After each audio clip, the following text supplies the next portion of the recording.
కాదు కాదు, రామాయణం కల్పవృక్షం కాదు, రామాయణం విషవృక్షం అని అన్నారు. ఈ మధ్యలో రామతీర్థంలో శ్రీరామచంద్రమూర్తి విగ్రహం తల నరికేస్తారు. గత కొంతకాలంగా కల్తీ నెయ్యితోటి, జంతువు కొవ్వుతోటి కలిపిన ప్రసాదాలు ఏడుకొండల వాడికి నైవేద్యంగా పెడతారు. అదే ప్రసాదాలు ఆంధ్రప్రదేశ్ నుంచి 1,00,000 లడ్డులు చేసి ఆ కల్తీ నెయ్యితోటి అయోధ్య రాముడికి పంపిస్తారు. దేశ ప్రతిపక్ష నాయకుడు అయోధ్య రామాలయాన్ని ప్రారంభోత్సవాన్ని నాచ్ గానా నాచ్ గానా నాచ్ గానా సభగా చెప్తారాయన. మా మనోభావాలు దెబ్బతిన్నావు. The honorable opposition leader Sri Rahul Gandhi says Ayodhya ceremony, when he compares to it as a Nachigan Sabha, none of the Sanatani Hindus should not get hurt. We have to be happy about it. And you want the votes of all the Sanatani Hindus to get into the power, to be a political leader, to be in the opposition.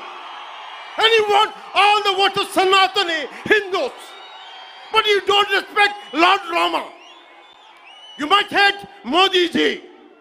You might hate us. But don't you guys dare to talk about Lord Sri Rama.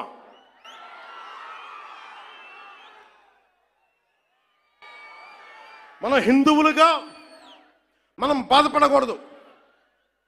రాముడిని తిడితే బాధపడకూడదు, నోరెత్తకూడదు. అన్నామనుకోండి, మనం వెంటనే హిందూ మతాన్ని మొదలైపోతాం. The moment we say we have to safeguard our religion, when you abuse Lord Sri Rama, none of us should feel bad about it. The moment we utter our pain, the moment we say our voice, the moment we say we reflect our pain, suddenly we become Hindu fanatics. Would you dare to do the same thing to Islam? Do you have the same thing to do Christianity? No, you won't do it. Because Hindus are a docile society. They believe in karma. Let the God punish them.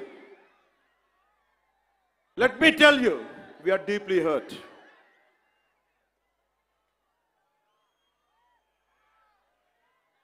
అంటే వీళ్ళు ఎవరినైనా ఏదైనా తిట్టొచ్చు, కానీ మనకు బాధపడే హక్కు లేదు.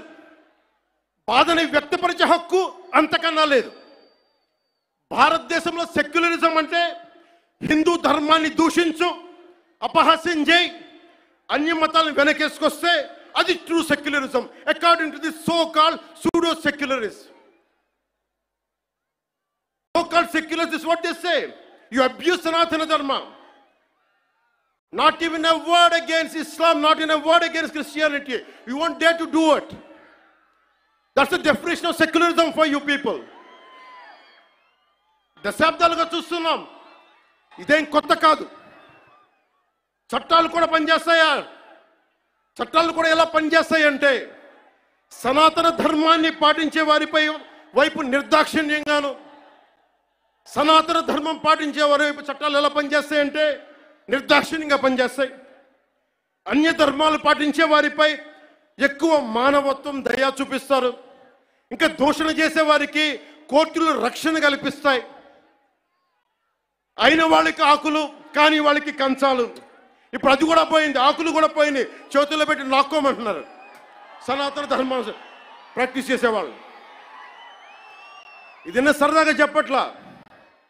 ఈ స్టేట్మెంట్ని సబ్స్టాన్షియేట్ చేయడానికి చిన్న ఉదాహరణ. ఈ మధ్యన ఒక యువ నాయకుడు అన్న మాటలు, సనాతన ధర్మం ఒక వైరస్, దాన్ని అంతం చేస్తాం. మీరు ఇలాంటి స్టేట్మెంట్స్ ఒక ఇస్లాం మీద జరిగితే వెంటనే దేశంలో ఉన్న కోర్టులన్నీ స్పందిస్తాయి, నిర్దాక్షిణ్యంగా శిక్షిస్తాయి. కానీ సనాతన ధర్మాన్ని బూతులు తిట్టండి, శ్రీరామచంద్రమూర్తిని పాదరక్షలతో కొట్టండి, అమ్మవారిని తిట్టండి, సరస్వతి అమ్మవారిని ఏదైనా చేయండి, ఒక్క కోర్టులు భయపడతాయి కోర్టులు కూడా.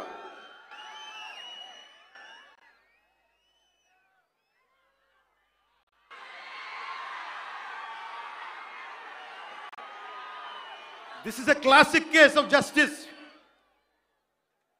Law applies weakly to the strong and strongly to the weak. This proves majority means not necessarily strength. It could be a weakness also.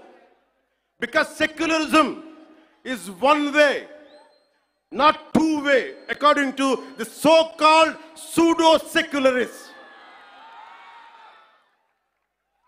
Macaulay ప్రవేశపెట్టిన 18వ శతాబ్దంలో మెకాలే ప్రవేశపెట్టిన cultural imperialism, I repeat, cultural imperialism initiated by Macaulay. వీళ్ళందరూ సనాతన ధర్మాన్ని తిట్టే so-call who abuse Sanatan Dharma.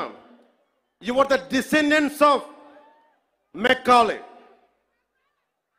సాంస్కృతిక సామ్రాజ్యవాదం, cultural imperialism, ఇంకా రాముణ్ణి సనాతన ధర్మంపై దాడి చేసే వాళ్ళలో ఇంకా వెళ్ళురుకుంటూనే ఉన్నాయి. ఈ కల్చరల్ ఇంపీరియలిజం ఇంకా చిగుర్లు తొడుగుతూనే ఉన్నాయి.